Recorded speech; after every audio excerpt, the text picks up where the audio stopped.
If you've ever wanted to be addicted to a game, this just might be the one. The First Descendant is a third-person looter shooter, and it is insanely fun, and let me tell you why. It borrows features from many other games and puts them all into one game, so if you've played other MMO style looter shooters, then you will be very familiar with the features in this game. You have the ability to use a grappling hook to grapple up to ledges. You can jump and dodge around, you can collect loads of weapons off of the enemies that you fight, and you can upgrade your weapons over time. Not only can you change your weapons, but you can also add modules to these weapons, and these modules will allow you to upgrade certain parts of the weapon to make it more powerful. Not only that, you can go to a person in the main hub area and you can upgrade these modules to make them more powerful as well. Though you do have a limit on how many upgrades you can put onto modules, and there's a certain amount that you can have per level and per mastery level, which we'll get to in a minute, it gives you the freedom to craft a character that you want to play as. And talking about characters, you start off by picking one Descendant, but as you play through the game you collect materials to be able to create new Descendants, so you can just switch up your character on the fly. This means that you can switch back and forth between Descendants that you want to use, and you're not stuck into just one of them. You also don't need to restart the game in order to play as a different character. And all of your weapons and cosmetics and everything carry over between characters as well, which is just awesome. Each Descendant has its own perks and playstyle, as well as powers that they can use specific to themselves. This allows you to pick a character that essentially will allow you to pick the playstyle you want and the types of powers that you want, and then stick with that one throughout the game. But there are also different missions for different Descendants, so switching between different ones can give you different things and allow you to earn different rewards depending on the Descendant you're playing as. Now back to the mastery thing. As you play through and you get more experience, you can go up in mastery levels in a section in the hub that allows you to make your person more powerful. This will also unlock other little abilities and bonuses for your character, but again, this is not just a thing that you do per character, it's all of your characters all the way across the board essentially. It basically allows you to play the game and change characters as if you're just changing to a different class, but keeping all of your progression. And now we cycle back to the modules. You also have modules for your actual characters for the Descendants themselves, which allows you to upgrade the Descendants using certain modules depending on your playstyle. These are also fully upgradable as well, so you can customize these modules to the way you want to play the game. You also have 3 weapon slots, and these weapon slots allow you to switch out different types of weapons. There are a ton of different weapons in this game. You can choose from handgun to a hand cannon, which is more like a revolver. You can use an assault rifle, a submachine gun, a machine gun, which is an LMG. You also have the ability to use like a tactical rifle, which is like a burst fire rifle, as well as a scout rifle, which is kind of like a sniper rifle but has more ammo and is not quite as damaging, and a sniper rifle which has less ammo but is very powerful. There are other weapons available as well, but they're like different types of specialist weapons that I haven't come across yet.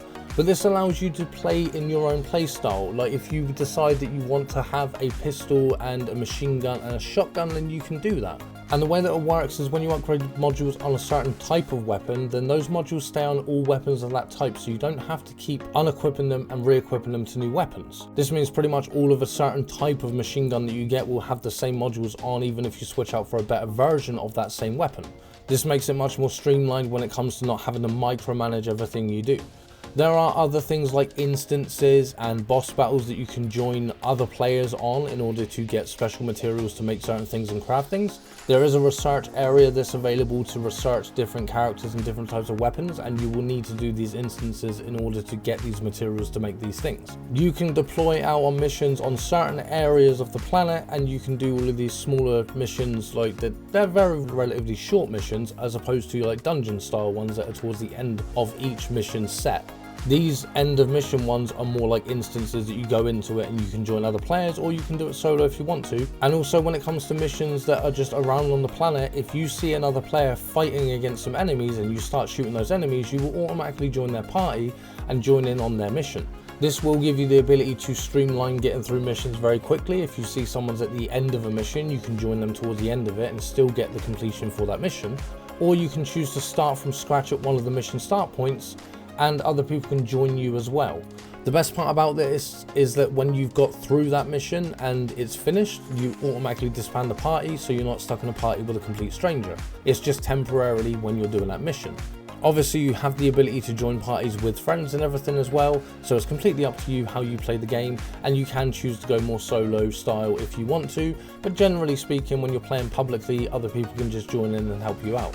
You also have customizations for your characters, so there are certain things that you will have to purchase that are microtransactions, but there are things that you can unlock through gameplay. This allows you to change the look of your character and just the way that they look in general, as well as change the colours of individual parts of their armour and things they're wearing to create your own custom variant. When you're running around in the missions, then you can obviously use a grappling hook to grapple up to ledges to travel around a bit faster. This allows you to essentially jump over buildings and just grapple through areas rather than taking a long way around, which kind of speeds things up. Once you get into the first part of the game, you will unlock a character after some progression of following a certain mission set that will unlock a character called Bunny. And one of her abilities is that you can press a skill key to essentially sprint. This means that she sprints everywhere she goes until her power runs out, which also allows you to travel at a much faster pace if you want to.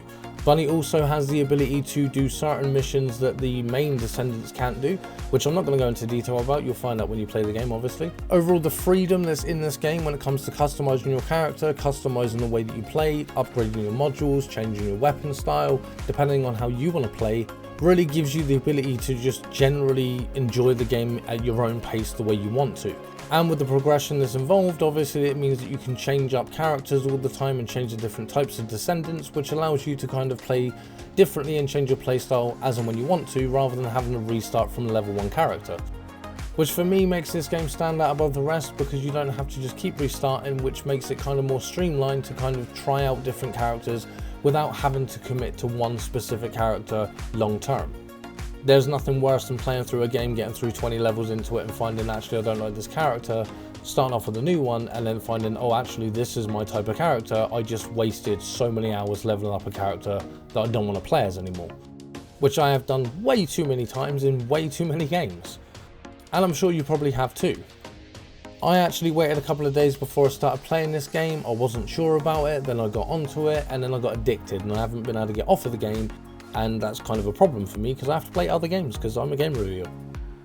But if you haven't played this game, I would definitely recommend getting onto it. There is a lot of things to do. You can play it with your friends, you can play solo. It's really fun, it's really interesting, and it's definitely worth playing if you like looter shooters. Also, I'm on the road to 10,000 subscribers, so if you like my content, you like this video, please hit that subscribe button, hit the like button, and just get down in the comments and let me know if you're playing this game. And give me an idea of what games you're playing at the moment, because I kind of need to get an idea of what games my audience are actually playing so that I know what kind of things I should be covering. But if you like archery and base building and stealing from the rich and giving them to the poor, then check out my Robin Hood Sherwood Builders video over here. Other than that, thank you for watching my video. I've been Lycan from Green Lycan Reviews, and I'll see you in the next one.